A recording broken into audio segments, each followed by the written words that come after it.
Now let's take a look at topical practice 2, question 1, whereby we have a parametric equation x equals to 1/3 t plus 2 and y equals to t squared minus 1, and we want to form a Cartesian equation. So Cartesian equation means we don't want the variable t. No, we want to get rid of it. So for the first equation, I can express t in terms of x. So this is the same as t equals to 3x minus 2. Call this equation 1, and I call this equation 2. So what we can do, how do I get equation y in terms of x? So I can sub 1 into 2. So I have y is equals to 3x minus 2 square minus 1. And from here, this is almost like a completed square form. And I'm looking for the turning point. Take note, this is a quadratic equation with x squared as a positive coefficient. So you know that your curve will be something like this. And how do I find the minimum point? So if you recall from O level, okay, the turning point in this case is the minimum point. So we look at the expression for y. When does y achieve the minimum value? This is something square. So it's either 0 or positive. So I want y to be minimum. So I have to make this 0. So what is the value of x that make this 0? It will be when x is equals to 2/3. Then my y will be equals to -1, which is the least value of y can take. So the coordinates of the turning point is 2/3 -1. Now for question 2, we have an equation in this fraction, which is already in a proper form. Why? Because the numerator highest power x is 1, but for the denominator the highest power x is 2. You see, x times x, I got x squared. Okay, this is in a proper form. I can write this as a proper form plus 0. Now why do I want to write in this form? Because this will be my horizontal asymptote. Okay, recall, whenever you have a proper form, whatever plus something here is either horizontal or oblique asymptote.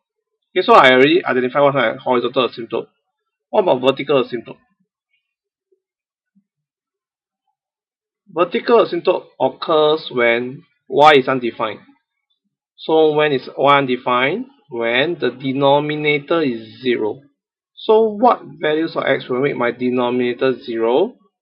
They are x equals to -2 or x equals to 1.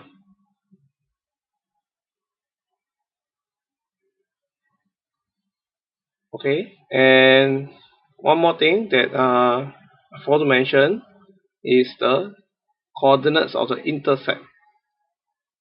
So in this case, when x is 0, y is 0, so my x-intercept will be 0, 0,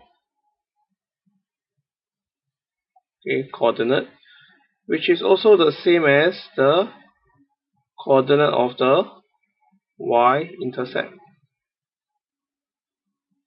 Okay, so I will only have one intercept, which is at the origin.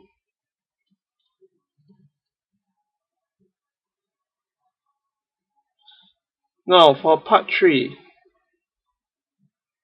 we want to determine or prove that a horizontal line y equals to k, where k is not equal to 0, k will intersect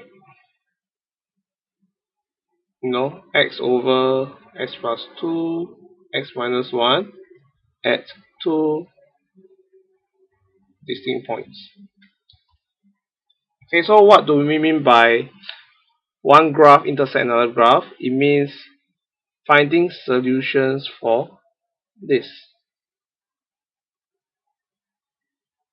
When you put the equation of one graph equals to equation of another graph and we try to solve for x, it means we are trying to find the points of intersection.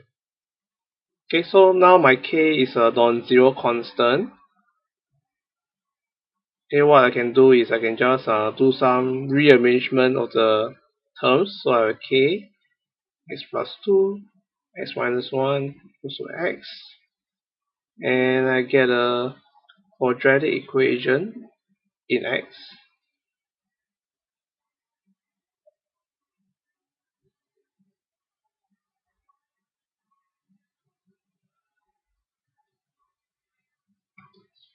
So the next thing I want to determine is how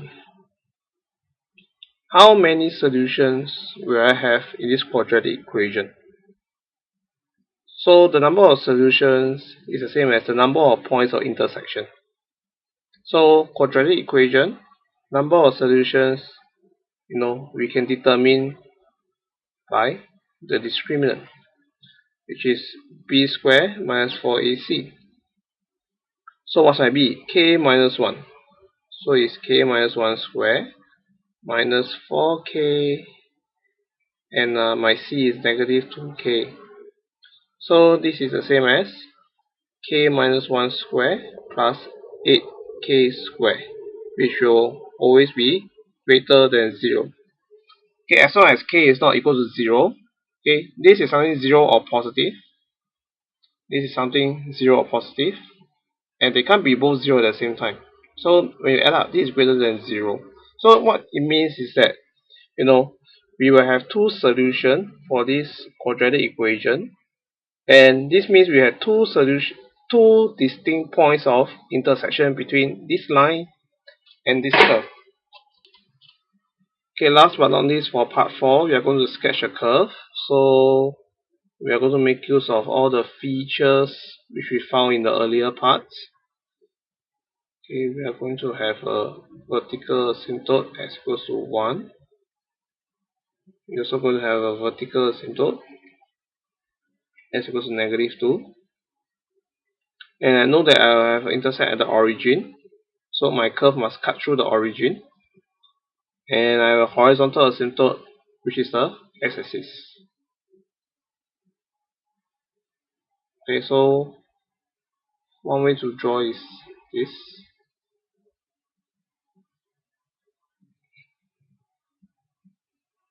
This and this.